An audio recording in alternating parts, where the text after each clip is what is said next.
Hello children, welcome once again in geography class. और हम लोग चैप्टर 1 कंटिन्यू कर रहे हैं, रिसोर्सेज एंड डेवलपमेंट, और ये पार्ट 11 है। इससे पहले के वीडियोस में हम लोगों ने देखा कि सॉइल क्या होता है, वो इतना इम्पॉर्टेंट क्यों है, उसका फॉर्मेशन कैसे होता है, और उसके टाइप्स के बारे में भी हम लोगों ने जाना।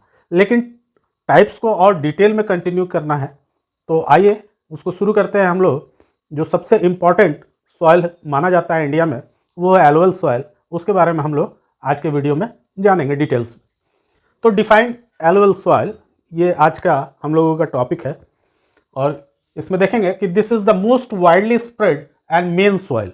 ये सबसे ज़्यादा पाया जाने वाला मेन सॉइल कहिए एक तरह से, कि ये मुख्य जो है मिट्टी है इंडिया की, जिसको हम लोग एलुवल सॉइल कहते हैं। ये northern plains are made up of alluvial soil. पूरा नॉर्दर्न प्लेन्स जो है, यानी हिमालय से नीचे का जो नॉर्दर्न प्लेन्स का पार्ट है, वो पूरी तरह से एलुवल सॉइल से ही बना हुआ है। This have been deposited by 3 major Himalayan river system, the Indus, the Ganga and the Brahmaputra. ये 3 बड़ी नदियों के डिपॉजिट से बना हुआ है, जिसमें पहला इंदुस नदी है, दूसरी जो है वो गंगा है, और तीसरी ब्रह्मपुत्रा है। ये पूरा वेस्टर्न साइड से लेकर के ईस्टर्न साइड तक ये पूरा एक जो हिमालय के नीचे का पार्ट है इंडिया का, नॉर्दर्न प्लेन्स का, ये पूरा कवर करता है एलुवल सॉइल से। It is also found in Gujarat, Rajasthan and eastern coastal planes deltas of the Mahanadi, the Godavari, the Krishna and the Kaveri. ऐसा नहीं है कि केवल नॉर्दर्न पार्ट्स में ही पाया जाता है। अब वेस्टर्न साइड में हम देखते हैं कि गुजरात और राजस्थान के कुछ पार्ट्स में एलुवल सॉइल पाया जाता है, प्लस ईस्टर्न घाट जो है हम लोगों का, ईस्टर्न कोस्टल प्लेन जो है, जिसको ईस्टर्न घाट भी कहते हैं हम लोग, ईस्टर्न घाट्स और वेस्टर्न घाट। तो ईस्टर्न घाट्स का जो है, जहाँ पर जाके गोदावरी, महानदी, कृष्णा और कावेरी, ये चारों जाके बे ऑफ बंगाल से मिलती हैं, वहाँ पर इनका स्पीड कम हो जाता है इन नदियों का, और ये डेल्टा फॉर्म करती हैं।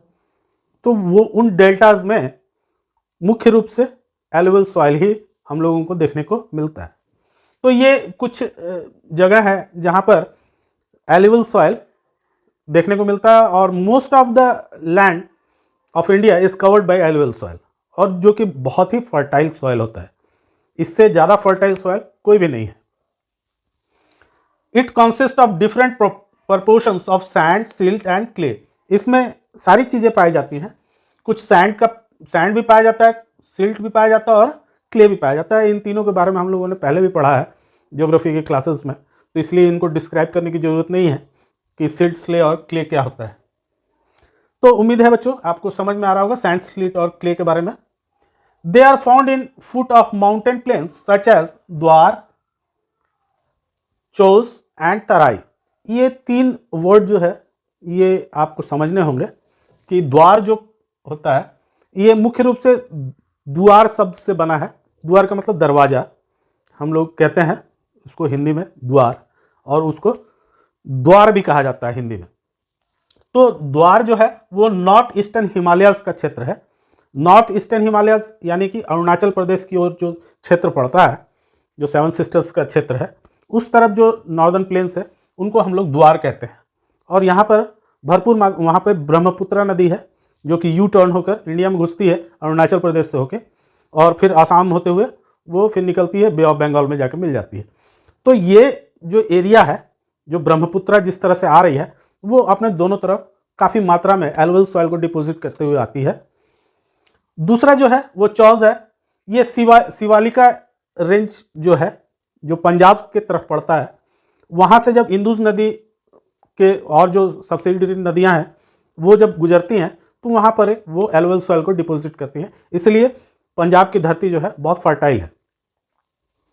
और तीसरा जो है तराई का क्षेत्र है, जो हिमालय के नीचे नॉर्दर्न साइड में जो क्षेत्र आता है, जो उत्तर प्रदेश और हरियाणा, ये सब पूरा दिल्ली तक लगा हुआ, ये जो पूरा क्षेत्र है बिहार का, ये पूरा क्षेत्र जो है ये नॉर्दर्न प्लेन्स में आ जाता है, नॉर्दर्न इंडिया में। इसको हम लोग तराई का क्षेत्र कहते हैं। तो इन सारे क्षेत्रों में एलुवल सॉइल ही हम लोगों को देखने को मिलता है। On the basis of the age alluvial soil can be classified as old alluvial soil Bhangar and new alluvial soil Khadar। तो alluvial soil को उसके एज के हिसाब से डिफाइन किया जाता है और इसमें मुख्य रूप से दो तरह के सॉइल्स पाए जाते हैं। alluvial soil दो काइंड्स का होता है, एक को कहते हैं बांगर और दूसरे को कहते हैं खादर। अब क्या डिफरेंस है इसको समझेंगे हम लोग कि बांगर जो है वो ओल्ड एलुवियल सॉइल है और खादर जो है वो न्यू एलुवियल सॉइल है। अब इसमें क्या है, कैसे न्यू और ओल्ड में अंतर करके कैसे करेंगे कि कौन सा न्यू है कौन सा ओल्ड है। तो जो जहाँ पे अक्सर बाढ़ का पानी आ जाया करता है हर वर्ष, तो नई मिट्टियाँ आ जाती हैं। जब एक बार नदी आ गई और फिर जब वो बाढ़ के बाद वापस जाएगी तो वहाँ पर मिट्टी फैला देगी और वो एक नई मिट्टी होगी जिसको हम लोग खादर के नाम से जानते हैं। और ऐसा इलाका जहाँ पर पहले कभी आई थी नदी, पहले कभी बाढ़ का क्षेत्र रहा था वो, लेकिन अब वहाँ पर नदी नहीं आती है, गंगा नदी नहीं आती है या और भी जो हिमालय से निकलने वाली नदियाँ हैं वो वहाँ नहीं आती हैं, बट उन्हीं के द्वारा डिपॉजिट किया गया सॉइल है, तो उसको ओल्ड सॉइल कहते हैं हम लोग, उसको कहते हैं बांगर। और जहाँ हर साल मिट्टी चेंज हो जाती है उसको हम लोग कहते हैं खादर। तो ये मेन डिफरेंस है और इसलिए इसको एज के हिसाब से डिफाइन करते हैं कि अगर पुरानी एलुवियल सॉइल है तो उसको हम लोग बांगर कहते हैं और नई एलुवियल सॉइल है तो उसको हम लोग खादर कहते हैं। और नई और पुरानी क्यों है, तो वो नई डिपॉजिट की गई जो सॉइल है उसको हम लोग खादर कहेंगे और जो पुरानी डिपॉजिट की गई सॉइल है उसको हम लोग बांगर कहेंगे। तो इस तरह on the basis of age of alluvial soil we divide it in two parts, Khadar and Bangar. Bangar is old and Khadar is new alluvial soil. Alluvial soil contains potash, phosphoric acid and lime, which is ideal for growth of sugarcane, paddy, wheat and other cereals and pulses crops. यहाँ पर लगभग सारी फसलें हम लोगों को देखने को मिलती हैं, चाहे वो शुगर कैन हो, चाहे वो पैडी हो, वीट हो, राइस भी यहाँ होता है ना, पैडी, राइस और वीट, क्रेल्स एंड पल्सेस, मतलब सारे दाल वगैरह सारे कुछ यहाँ पर पाए जाते हैं इस सॉइल में। तो ये काफ़ी फर्टाइल सॉइल है और मोस्ट ऑफ द पार्ट जो है वो एलुवियल सॉइल ही मिलता है और ये सबसे ज़्यादा फर्टाइल सॉइल है। तो उम्मीद है बच्चों कि आपको समझ में आया होगा कि एलुवियल सॉइल कैसा है और क्यों इतना इम्पॉर्टेंट है ये सॉइल और इसकी क्या विशेषताएँ हैं, कहाँ कहाँ ये किन किन क्षेत्रों में पाया जाता है।